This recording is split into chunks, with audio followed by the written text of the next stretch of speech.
Another body, another notebook. Always pristine, always white. They never find them at the scene, only beside the victims, like a calling card left for me specifically. I found the first one 3 months ago, tucked under a clammy hand in the warehouse district, then another by the docks, and now this. Just a few blocks from my own place, it's the same every time. A cheap spiral-bound thing. No fingerprints, no fibers, just blank pages. Or so I thought. My partner, bless his oblivious heart, thinks it's some sick joke, but the joke stopped when the killing started. And they kept happening with a chilling precision that gnawed at my sleep. One night, under the harsh glare of my desk lamp, I was just turning the pages, frowning, and then a flicker. A trick of the light, I told myself. But no, as the beam hit the page at an angle, faint lines started to emerge. Not writing, not really. More like a ghost of an image, a location. It was barely there, etched into the paper itself, a faint blueprint, the next crime scene. My breath caught. I chased the angle, tilting the notebook, and there it was, clear as day. A derelict theater boarded up for years. And sure enough, 2 days later, another victim. Exactly there, the pattern had begun. I started experimenting. Every notebook, every page. I adjusted the light, minute by agonizing minute. A specific angle, a certain intensity. It was like I was developing a photograph. And with each shift, a new image would solidify. A face, a street corner, sometimes just a silhouette. A future victim. The air in my apartment grew thick with the smell of old paper and ozone from the lamp. My eyes ached. Sleep became a luxury I couldn't afford. Each new revelation was a punch to the gut. I was seeing the future.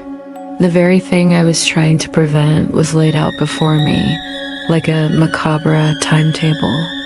Then it started showing me more. Not just locations, not just victims, shadows. Deep, menacing shadows. They weren't static anymore. They writhed, they stretched, they took on familiar forms. Forms that sometimes resembled me. A glimpse of my own reflection in the pages, fleeting, unsettling. I tried to fight it, tried to erase the visions. I'd take another light, a different angle, hoping to relight the page, to overwrite the gruesome predictions. But instead, it was like looking into a mirror. My own silhouette, distorted, stretched thin, appeared inside the paper. Not a reflection, but an imprint. The notebook was absorbing me, drawing me in. I'd lean closer, my face almost touching the page, trying to decipher the swirling lines, the impossible angles. The more I looked, the more it pulled me. It wasn't just showing me things anymore, it felt like it was remembering me. The fatigue was a physical weight now, pressing down on my shoulders, blurring the edges of reality. My coffee grew cold beside me. Rain hammered against the window, a constant dull roar.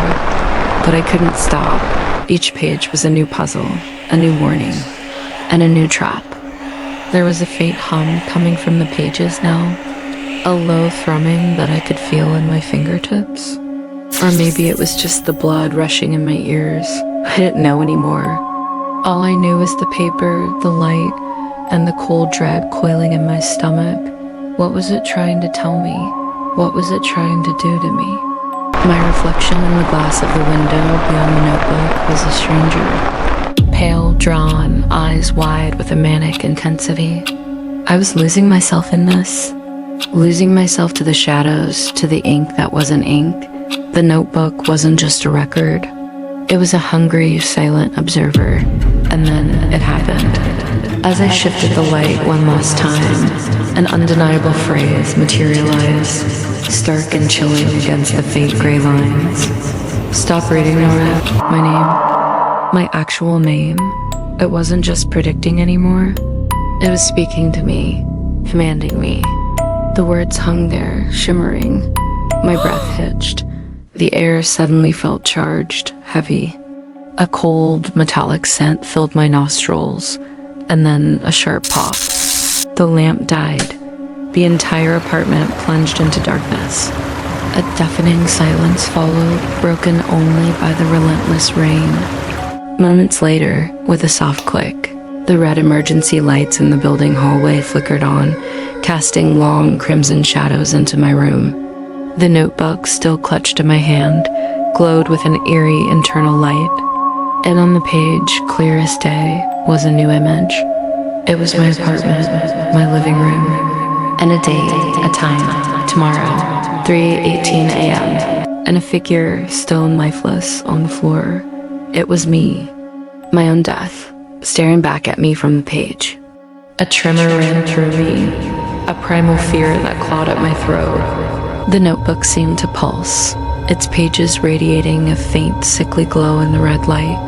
The rain intensified, drumming a frantic rhythm against the glass.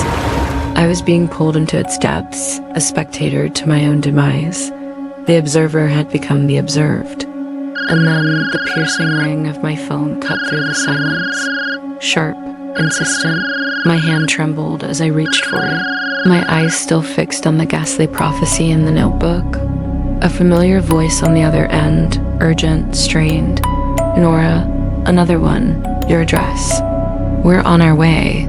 My address. It wasn't just predicting my death. It was marking the location. I slowly, deliberately closed the notebook. The sound was soft, almost reverent, like the closing of a coffin lid. The faint glow within it seemed to recede, as if satisfied. And as my fingers grazed the cover, I felt a raised indentation. Not the plain white it had always been. A title etched into the very fabric of the cover. The Notebook of Nora Vail. My notebook. My story. My end.